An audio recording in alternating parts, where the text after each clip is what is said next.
The two parties have to put aside their egos, their particular interests, and put the general interest first. The general interest today is peace, nothing but peace. But peace talks between the DRC government and the M23 rebel alliance have stalled as Human Rights Watch accuses M23 rebels of executing dozens of civilians in the Eastern Democratic Republic of the Congo. Are international mediation efforts translating to peace on the ground?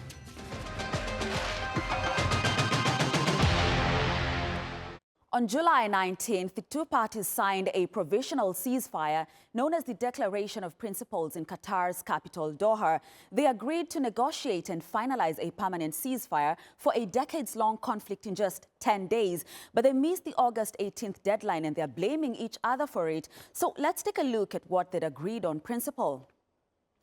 The Congolese government and the M23 rebel alliance both committed to negotiating a permanent ceasefire that includes the ending of attacks, dissemination of hate propaganda or incitement to violence, and attempts to seize or modify positions by force on the ground, as well as the provision for the safe and dignified return of refugees and internally displaced people. But the latest Human Rights Watch report shows that as the details of the deal were being hammered out, killings continued. It accuses M23 rebels of executing more than 140 civilians, mostly from the Hutu ethnic group, in at least 14 villages between July the 10th and 30th, adding that the number of people killed in Rutshuru territory since July could be more than 300 people. In response, M23 dismissed the report as defamatory, fake, and a falsification of reality, while the U.S. has called for an emergency UN Security Council briefing on the civilian killings. While M23 rebels began by capturing key cities in eastern DRC like Goma and Bukavu in January, which are a mineral-rich region which includes the Rubaya coltan mine in Masisi. They've also continued to advance westward and southward to the South Kivu province after signing the initial deal in July, when in some instances they've been repelled by the Congolese army and their allied militia. Let's hear more from Daniel Van Dalen. He's a senior analyst of the Great Lakes and DRC at Signal Risk. He joins me from Cape Town. Thank you very much, sir, for making the time. So straight on, just what are the major sticking points for the DRC government and the M23 rebels that have stalled the latest peace talks? Yeah, so I think ultimately we've seen reports in recent weeks stating that, ahead of kind of the resumption of talks that were supposed to take place on the 8th of August, was basically that M23 demanded that several prisoners that were in custody of the Congolese government be released. The Congolese government obviously also put forward that, much of how this will move forward will be dependent on M23's willingness to withdraw from occupied territory. We know that, for example, the agreement between the DRC and Rwanda calls for, the Congolese efforts to eradicate the FDLR rebel group. However, they operate in M23 held areas, so there are a couple of, points that are in contrast to one another. And I don't think, there's been any kind of success in kind of moving forward beyond these points. But I think the main one at this point is effectively the prisoner release and whether or not M23 will withdraw as part of any sort of agreement that moves forward. Indeed. So now both sides accuse each other of breaching the provisional deal with continued attacks and civilian killings. The M23, we've seen their the advances, and also, like you said, the failure of the release of political prisoners. So just what loopholes need to be sealed to ensure a peace deal will stick this time around? I think the state-aligned militias that are supporting the Congolese military is a bit of a gray area. They're called Wazalendo groups domestically. And effectively, what this creates a loophole in a sense of that M23 is not necessarily attacking the Congolese military, but it's still attacking, militias that are on the ground that are aligned to the state, and then kind of by association, it's gaining new territory. So I think there would have to be a greater, stress that these kind of agreements are placing. What role do these militias play, in the talks going forward, and how the government can potentially, will M23 agree to stop attacking them as well? In terms of the Congolese government, it's very difficult. Obviously, again, much of their side, there's political pressures as well. The Congolese government will obviously be apprehensive to release prisoners of M23 as it's already facing pressure against, the broader conflict. But I think at this juncture, the main priority right now is to address the militia issue. Is that it creates a gray area of who are you actually fighting? You're not fighting the Congolese state, so therefore you're not really breaching the ceasefire. So I think that gap needs to be closed before they can make any definitive solutions in this regard. Indeed, and you mentioned the Wazalendo fighters. We have the FDLR, we have the Congolese army, we have the M23 rebels. We have over 100 armed groups in the DRC, or in the Eastern Democratic Republic of the Congo. And we've seen several peace deals occurring simultaneously: the Washington Agreement, the now Doha Declaration of Principles. And there's so much happening with so many parties, all differently, Just how is this affecting the search for a permanent ceasefire? Because again, it looks like the two main parties, the Congolese regime and the M23 rebels, it looks like they both have very different interpretations of what the agreements are. Yeah, so I think, it's also important to note that kind of the Doha talks are taking place in the context of, after the Rwanda DRC deal was signed. So we do know that Rwanda has been supporting M23 and still continues to do so, but obviously Rwandan troops are still on the ground. Well, but of course, you do know that Rwanda has denied that allegation severally, right? Yes, and consistently they've obviously denied, but sure. Well, But, it denies, there are let's many just UN reports put it there. Yeah, they continue to deny it, but there's also reports that kind of confirm it. But that creates a difficult agenda as well. Is that you have these kind of two processes, and they are technically interlinked. Um, where the one almost needs to move forward for the other to move forward. And then you also, as you said, there are multiple other peace processes that are going on that have kind of, as you said, saturated the issue here. So, unfortunately, by separating these issues, it does make it more difficult, as we do almost need to see the Rwanda agreement move a little bit more forward, but equally we need to see the M23 agreement move forward as well. And I think that's going to be a challenge of how those can be kind of interlinked together. Another thing is that whether or not external parties can hold everyone accountable. I think the US, for example, and Qatar, if there's going to be repeated breaches of the ceasefires, who is holding these parties accountable? So there's a bit of a disconnect between, what's happening in the diplomatic sphere versus, what's obviously happening on the ground. And I think that needs to be addressed foremost, because it's all fine and well that you sign these agreements, but if you are having situations where M23 is carrying out these mass killings, now what? Who's taking them to task, and how will what is actually forcing them to come to the table when they clearly do have an upper hand against the state. And the United States actually just called for a UNSC briefing to address the massacres that we've seen in the Eastern DRC. And let's talk about that. Based on the latest report from the Human Rights Watch, which says about 140 civilians killed, could be more than 300 in July alone. Important to note that this is when the Declaration of Principles happened in Doha. But then interesting to note that the HRW says these killings targeted, or appear to mostly target, the Hutus, right? It looks like a military campaign against the FDLR, who are predominantly Rwandan Hutu. So how is this likely to affect the peace talks, if we could just base it on the genesis of all of this, which is almost always the Rwandan genocide against the Tutsis, 1994?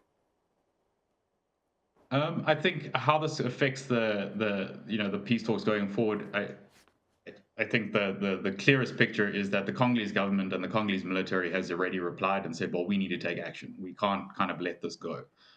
So I think, depending on how the Congolese military react and what exactly they end up doing, will determine whether or not we can start seeing the peace talks resume. If we see a heightened act of aggression on the part of the military, we obviously could see a further stall of the talks. Equally, there will be pressure domestically to do something. So it's a very difficult position that the government finds itself in. But, the act in itself, unfortunately, obviously, as unfortunate as it is, I don't think will have an immediate impact on the talks. We've seen M23 kind of breach the ceasefire almost from the get-go. Yes, it's delayed the talks and that kind of stuff, but I don't necessarily think, this incident in itself will derail the entire talks. I think more it will come back to how the Congolese government responds to the killings, and any act of major aggression on their part could derail the talks. So they'll have to handle this with a sense of, sensitivity. But obviously, they do need to respond. Indeed. All right. Thank you. Thank you very much, Daniel Van Dalen, Senior Analyst of the Great Lakes and DRC at Signal Risk. Thank you for your time and your contribution.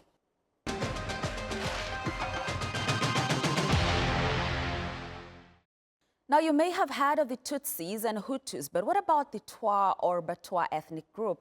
Well, you can find them living in the DRC, Burundi, Uganda, and Rwanda. Burundian President Evariste Ndayishimiye publicly apologized to this long marginalized community and has vowed to amend the laws that discriminate against them, especially when it comes to land ownership. Moses Havyarimana has more from the capital, Bujumbura. This is Matara, a small village near Burundi's main economic city, Bujumbura. Ndikumana Jean-Claude lives here with his 8 children. He was relocated to Bujumbura 16 years ago, along with 315 other people from Batwa ethnic group.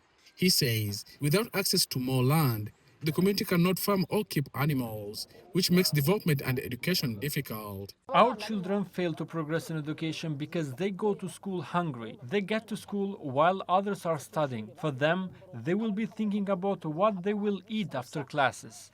The Batwa community are a minority group in Burundi, mainly known for their crafts. Out of the 220 children in the village, 98 go to school, while only 1 student is currently in the university. Godansi Nibigira is a local administrator in Matara and is among the few parents who managed to educate all her 7 children. It was jealousy that inspired me, since my parents didn't take me to school, so my children and grandchildren must go to school. Burundi's President Evariste Ndayishimiye is the first to appoint any Batwa people to his cabinet, including the new Justice and Human Rights Minister. The president came to redeem indigenous people because the way the Burundian laws are structured, there is nowhere they mention indigenous people. President Ndayishimiye voted to change laws that excludes or discriminates against marginalized communities. In the name of the leadership of Burundi, I apologize to the Batwa of Burundi for the injustice and discrimination made against them by the leadership of Burundi. That's why my administration will do everything possible to show the Batwa community that we have fought and ended discrimination. This is the second time in Burundi's history that a minister is appointed from the Batwa community. Annual events like these send a clear message about inclusivity and basic human rights. Burundi's president says that the government scholarships will prioritize the Batwa after more than a half a century of being marginalized.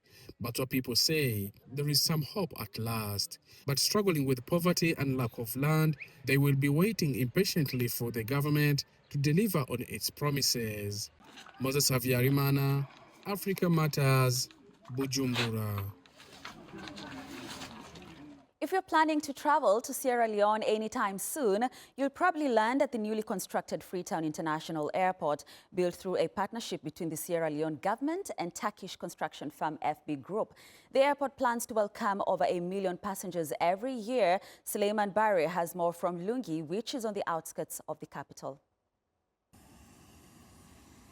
The newly upgraded Freetown International Airport stands as a symbol of modern aviation infrastructure in Sierra Leone. This project is one of the country's largest foreign investments, replacing outdated infrastructure with limited capacity. Now the airport can support more flights and up to 1.2 million passengers annually, triple the previous number. A new 3.2-kilometer runway has been introduced, capable of handling larger aircraft and longer-haul international flights. And upgraded terminals have improved the boarding experience, with passengers now paying a $25 security fee. To be honest, I'm satisfied with the airport because the airport is a standard airport for now, and the environment is clean. First time, we have to claim the bus, and this now, we have to go direct to the flight. So it's better for us. The new airport has created more than 1,000 jobs. Employees say the upgrade has come with life-changing opportunities. I have done so many international trainings, which is facilitated by the airport management. The upgrade was implemented by Turkish firm FB Group The airport was delivered in just 2 years under a build, operate, transfer model. Now fully operational, the airport will be managed by Freetown International Airport for 25 years before being handed over to the government of Sierra Leone. Lots of companies, lots of individuals were involved from Turkey, from Sierra Leone, working together to bring this project into life. So it was built. Now we are in the operation phase, and our concession is for 33 years. Sierra Leone and Turkey's growing partnership has entered a new phase. With this $270 million investment in Freetown International Airport, this massive upgrade is changing the country's aviation capacity going forward. Government officials say the new airport is a game changer for tourism, trade, and the economy. We have attracted many airlines coming to Freetown for the very first time. Before the advent of this new airport, our rating was so low. It was at a negligible percentage of 18%.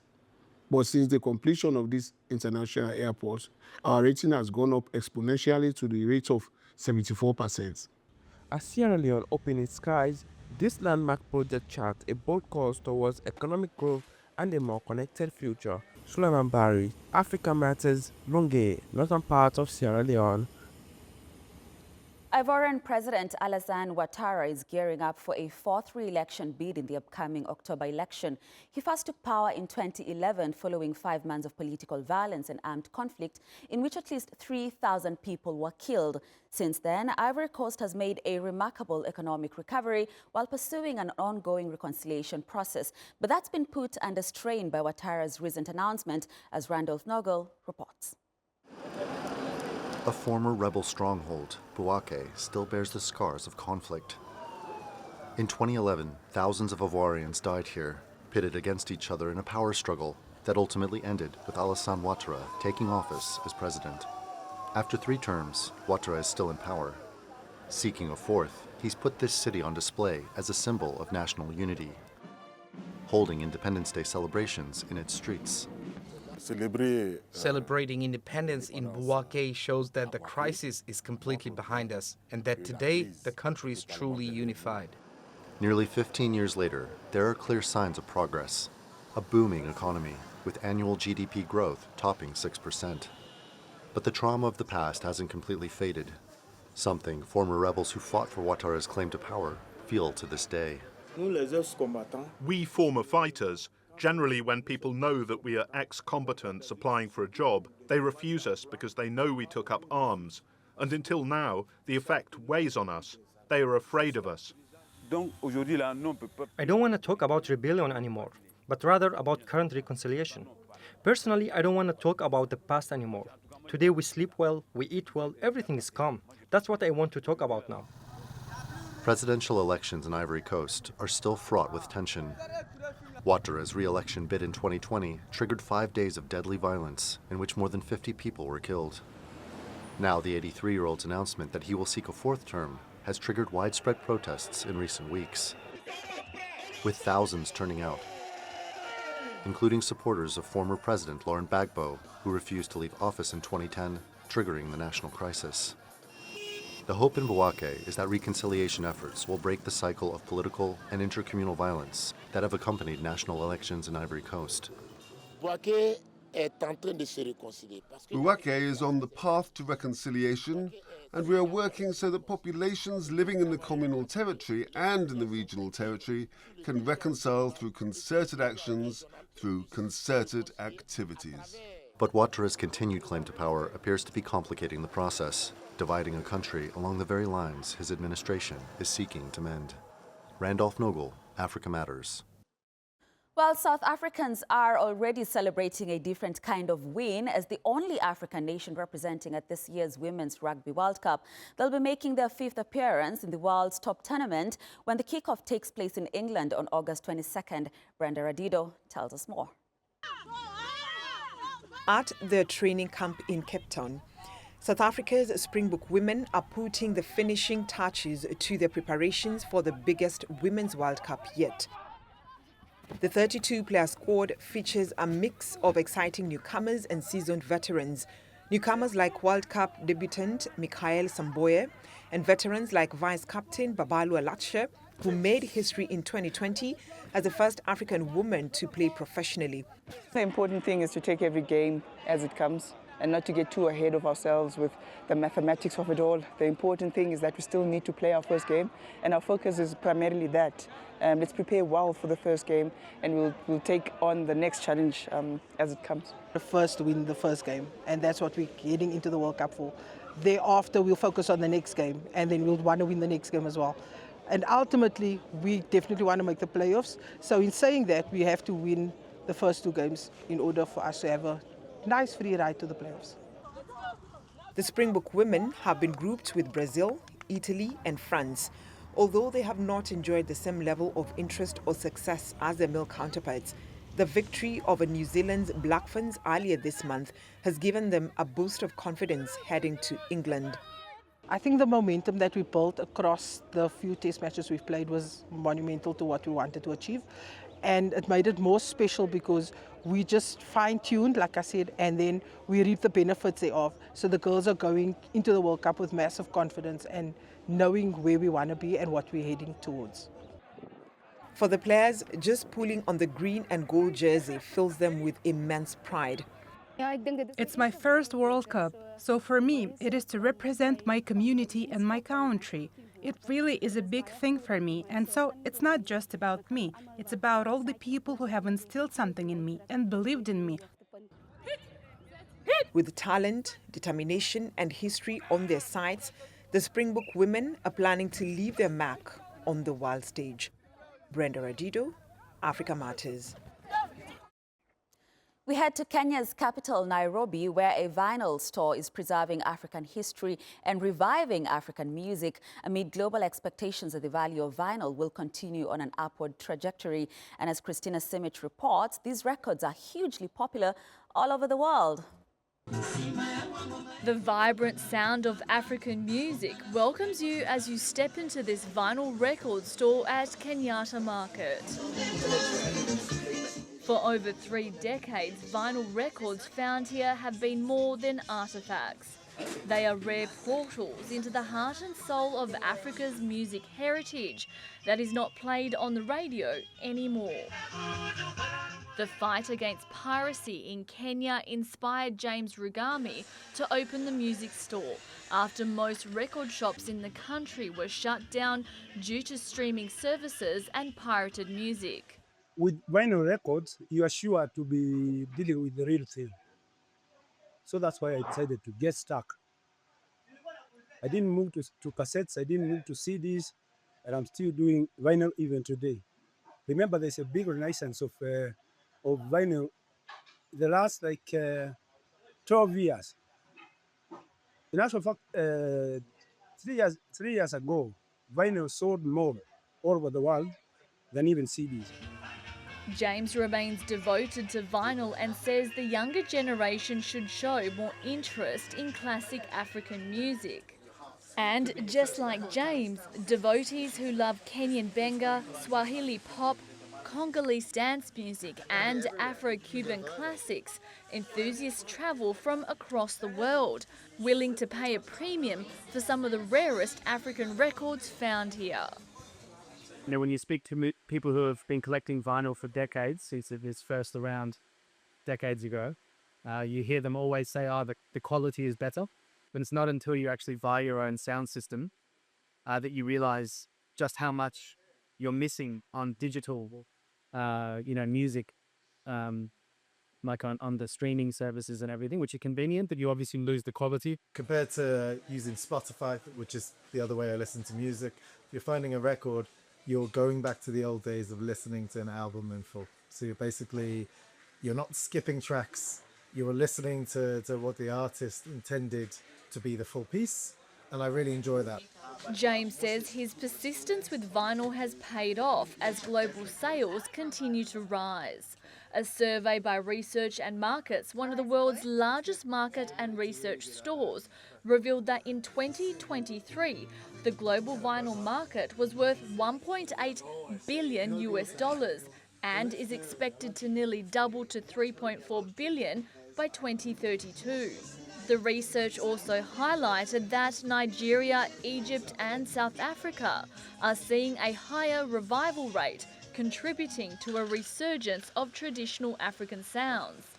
James believes his unwavering love for vinyl has paid off, as his small Kenyatta market shop has become a timeless treasure trove of Africa's music soul. Christina Shimich, Africa Matters. That's our show this week. Share your thoughts and suggestions about the stories you've seen on this episode and leave your comments on our Africa Matters YouTube page or on X. Thanks for watching, and it's goodbye from me, Grace Kuria Kanja.